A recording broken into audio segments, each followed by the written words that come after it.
Hi, we're just getting towards the end of August, so I thought I'd take you on a little tour of the Polytunnel and show you what we've got growing. I've got some peppers. These are all sweet peppers growing in here. Not very big. Never seem to get my pepper plants very large, but they're starting to come, starting to ripen up.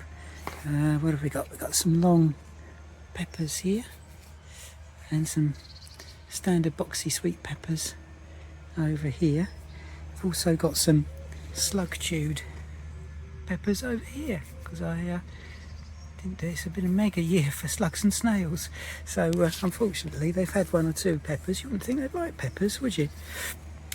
Then what else? The rest of it at this time of year is mostly tomatoes, as you can see. Got lots of variety, about 40 plants of loads of different varieties, which I like to try something new every year.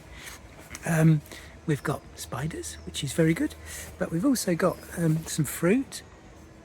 Just a few baskets of strawberries, Mara de Bois strawberries. This is a sort of perpetual fruiting one, which ever-bearing one, which has been fruiting for ages. We've been picking strawberries off of this for a long time. In fact, most of the year, right up until from spring till September, and it's still going. Just a few fruit, but it just doesn't stop. What we have also got is grapes. We've had a bumper year for grapes this year. It's amazing. They're growing along the apex of the Polytunnel. If you can see them growing along there. So we're going to be drinking an awful lot of grape juice, I think, because we can't possibly eat all of these. Tomatoes, yeah, lots of different varieties.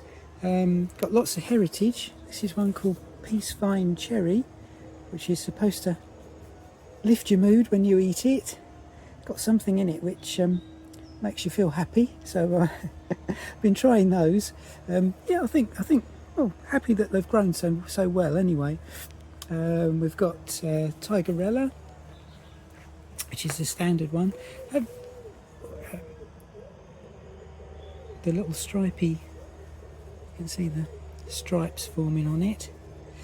One of my favourite ones for taste.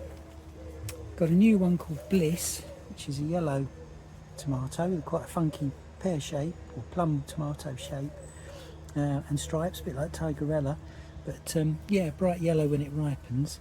Only had a few of those so far. Absolutely delicious. I haven't found a yellow tomato yet that I don't like. I think that is my favourite. My favourite tomatoes all seem to be yellow ones. More on that in a minute. We've got, what else have we got here? This one's called Nepal, which is again a bit later ripening. As you can see, a lot of the big tomatoes still aren't ripe yet. Here we are, although we're at the end of August, or getting towards the end of August, but everything is suddenly starting to ripen quickly. The cherries are ripened the first, of course. This one's one I've never grown, a heritage one called Paul Robeson. Massive tomatoes, as you can see. They really are biggies. So I'm taking it they're going to be really nice for soups and sauces. Quite unusual trusses. They're really long, so still producing flowers on the end of the truss there. But I'm not sure they'll ever come to anything. But massive trusses of really big fruit. So we'll see what it tastes like once it does ripen. We've got one just ripening there.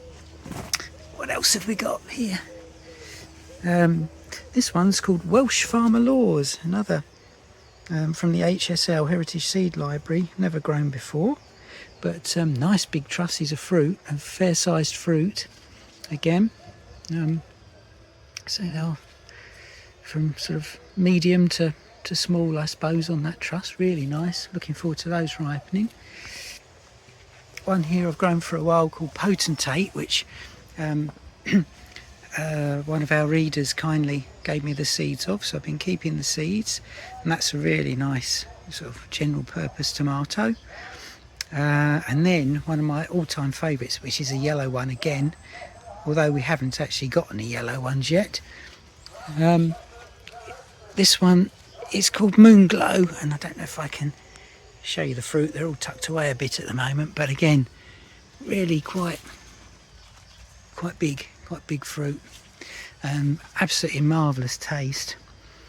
And then over here we've got a black tomato which I'm growing for the first time, which is a new one called Black Moon. And the only thing, they turned black on the tops for quite a while ago now, perhaps a month, but they are still like bullets. They are still so hard, so I'm struggling to know when they're ripe, but they are gradually starting to take on a red tinge at the bottom, so I'm hopeful that that means they're nearly ready. And finally, we've got some others. There's one called Toddler, which is a new one, which you can perhaps see through there. That's a cherry tom, which has been really good. Mine was one of the first to ripen. I've got one here called Best of All, which again is one I saved seeds from last year, heritage variety, which is really good in soups and things. And my all-time favourite tomato, I think, although I'm struggling, I only managed to get one plant to grow this year, is lemon grape, which again, another yellow one. So yeah, I really do like the yellow tomatoes. We've also had a bumper year for cucumbers this year, so I don't know if you can see my poor old plant over there, one of many plants has fallen down. I need to tie it up just for the weight of the cucumbers. We just can't eat them fast enough, and that's mini munch. You wouldn't think so looking at it. It's got a bit big, but it's still lovely. They don't get, obviously they're an F1 varieties, F1 hybrids, so they don't get pips in, so it doesn't matter if they do get a little bit bigger than you'd hoped. So that's what we've got in the polytunnel at the moment. Mainly tomatoes, but then we make an awful lot of tomato pasta and soups and sauces, so always grow a lot of them. And I can never resist growing another variety. So I hope you enjoyed that, and you can compare notes and see how yours are coming on. But as I say, these are just all starting to ripen, and we've just done our first tray of roasted tomatoes for soup for lunch, so looking forward to that.